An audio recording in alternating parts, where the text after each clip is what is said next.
পরকীয়া নিয়ে কিছু বিষয়ে কথা বলতে চাই।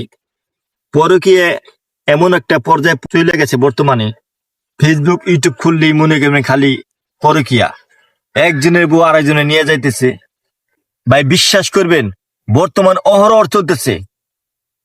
আমার নিজের চোখে আমি দেখছি পরকীয়া কি জিনিস। একটা ছেলে একটা মেয়ে দুজনে গেলে দোষ থাকে, একজনের দোষ থাকে না। একটা মেয়ের সাথে আপনি যখন নাকি কথা কইবেন, 10 দিন কথা কইবেন, সেই মেয়েটা মনে করেন আপনার লগে একদিন কথা কইবে। এইভাবে কথা কইতে কইতে একটা মায়ের সম্পর্ক হয়ে যায়।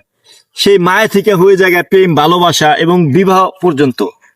তারপরে চলে যায় অনেক দূর পর্যন্ত। যার সাথে আপনি পরকীয়া করবেন তারও পোলাপান আছে, আরো বাচ্চা আছে, জামাই আছে, সব আছে। তারপর আমরা মনে করবেন চোখের মায়ে মহব্বতে প্রেমে পড়ে যাই। এটুকু চিন্তা করি না যে আমাদের ঘরে ছেলে আছে, বউ আছে, সব আছে, পোলাপান আছে, তাইলে আমরা কেন আরেকজনের সাথে পরকীয়া করবার যাম? এইভাবে ধ্বংস হয়ে যায় দুটি পরিবার। আমার চোখের সামনে আমি দেখছি। আমি যখন বিদেশে আসছিলাম তখন আমি দেখছি দিনের পর ভাই রাত নাই দিন নাই, মানে খালি কথা কইতো। মনে করবেন কি যে পাইছে, মানে বলার বাইরে।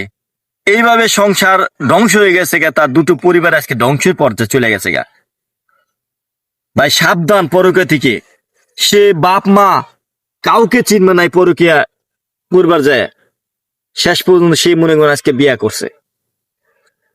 ভাই যার সাথে তুমি যে বিয়াটা করলাও, ওই মেয়ের তো পোলামান আছে।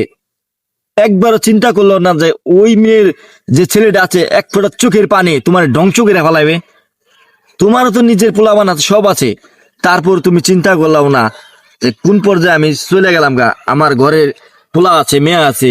আজকে মেয়ে বিয়ে দিবার গেলে মানুষ কইব কি যে বাপের বিয়ে হয়েছিল আরেকটা। পোলা এক জায়গায় চাকরি করবে গেলে, পোলা এক জায়গায় বিয়ে করবে গেলে কইব কি যে পোলার বাপে বিয়ে করছে। আমরা একবারও চিন্তা ভাবনা করি না ভাই কোন পর্যায়ে চলে গেছি।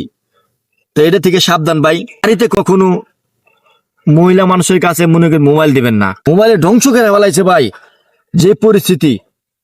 বাপ মা কাউকে চেনে না, মোবাইলে পুরো শেষ করে ফেলাইছে। কথা কইতে কইতে কইতে সম্পর্ক হয়েছে গায়ে। তাই আমি বলতে চাই আপনারা সবাই সাবধান হন। মোবাইল না দেই ভালো আমি মনে করি বোর কাছে। ভালো থাকেন।